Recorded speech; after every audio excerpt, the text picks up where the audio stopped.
اسكو حركة هرجيسة يوين أوف هرجيسة وحلا أما اسكو هرجيسة هرجيسي ما أنت عاصمة شرعي مخايد لعب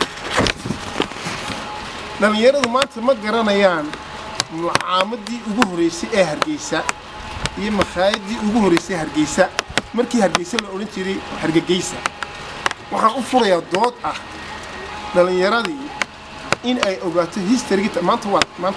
waa caasimad waa capital laakiin markay makhaayada ahayd qura ee Hargeysa loo jiray who is the person ya abuuray Hargeysa okay waa kuma macallinkii ugu horeeyay ee Hargeysa abuuray waxaan u soo jeedinayaa waa dood idin furan waxaan raggaas leeyahay si wanaagsan wax ka mid ah Mr. Ali Gurey oo aqoon dheer u leh مستر بلبل حسن بلبل مستر تيمبرو مستر محمد بارتيه يا مستر ليليو أنا جاه أفرت أسوا أفرت أقويهن إكس أفرجيسا وكنا شيء كرت تاريخ هرجيسة عن كاس